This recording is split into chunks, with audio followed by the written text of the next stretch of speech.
Apa khabar semua? So, dalam video kali ni kita akan menceritakan tentang enjin apa yang digunakan di dalam model Honda Civic FL5 Type R. Stay tune guys. So, untuk enjin FL5 Type R ini, ianya bernama K20C1. Enjin ini berkapasiti 2.0 liter VTEC turbo dual overhead cam. Enjin ini berkuasa sebanyak 319 horsepower, iaitu lebih tinggi 8 horsepower daripada model sebelum ni, iaitu FK8R. Untuk Nm of torque pula, ianya sebanyak 420 Nm of torque, di mana meningkat sebanyak 20 Nm of torque daripada model FK8. Nampak macam pelik kan? Enjin 2 liter je pun, tapi macam mana boleh sampai power almost 300 horsepower kan? Jadi hari ni kita akan discuss tentang enjin yang digunakan di dalam model Civic Type R ini guys. Enjin apa yang power sangat ni? Stay tune. Jadi guys, material block untuk enjin K20C1 ini ialah menggunakan aluminium alloy yang tahan terhadap tekanan tinggi dan juga suhu yang tinggi di dalam enjin. Material ini juga memberikan kesan kerana beratnya yang ringan yang akan meningkatkan performance enjin. Material crankshaft dan juga cold rod menggunakan forged steel yang tahan juga terhadap tekanan tinggi dan suhu yang tinggi. Untuk material piston enjin K20C1 ini, ia berbahan forged aluminium. Jadi forged aluminium ini cukup tahan terhadap tekanan tinggi yang diberikan oleh turbocharger. Untuk silinder head pula, ianya berbahan aluminium alloy yang tahan tekanan tinggi dan juga dia lebih ringan. Nampak material ini? Yes, semua material ini ialah material yang berbahan yang ringan, dan mungkin dia punya ketahanan enjin tidak seperti enjin 2JZ yang menggunakan blok cast iron yang dapat tahan tekanan yang tinggi dan boost yang tinggi. Sebab itulah ianya bergelar bulletproof. Okey, jom kita sambung. Untuk flywheel pula, dia lebih 18% lebih ringan berbanding daripada flywheel yang digunakan di dalam Honda Civic FK8 Type R. Jadi apa kelebihan flywheel ringan? Flywheel ringan ini dapat memberikan RPM yang tinggi lebih cepat. Maknanya apabila kita menekan pedal, RPM tu akan lebih cepat capai ke RPM yang tinggi dengan lebih mudah. Untuk spark plug pula, ni yang part yang agak penting lah untuk engine performance. Spark plug ia menggunakan material iridium.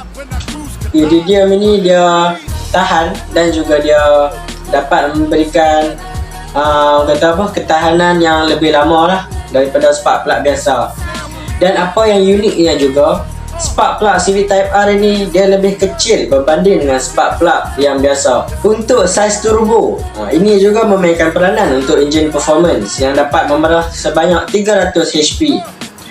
Saiz turbo ini dapat memberikan, dia tidak terlalu besar saiz turbo dia, tapi dia dapat memberikan boost setinggi 23.2 PSI ataupun setara dengan 1.6 bar. Yes, angka tu memang agak tinggi lah untuk enjin 4 silinder inline ni. Apabila turbo pun dah power, saiz intercooler juga mestilah besar.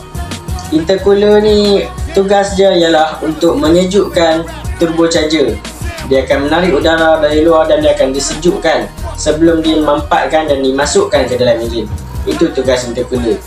Jadi lebih besar intercooler, lagi banyak udara dapat masuk dan lebih tinggilah performance enjin. Ini bermakna intercooler dia lebih besar lah daripada FK8 Type R. Jadi untuk enjin yang sepower ini dan horsepower setinggi itu, ianya dapat memberikan kuasa tarikan daripada 0 ke 100 km sejam cuma mengambil masa cuma dalam 5.3 saat sahaja. Yes, cukup laju untuk sebuah Type R, untuk sebuah enjin inline 4 cylinder 2.0. Dan top speed untuk enjin yang 2.0 liter turbo ini ialah mencapai 272 km sejam. Yes, tu atas kertas guys.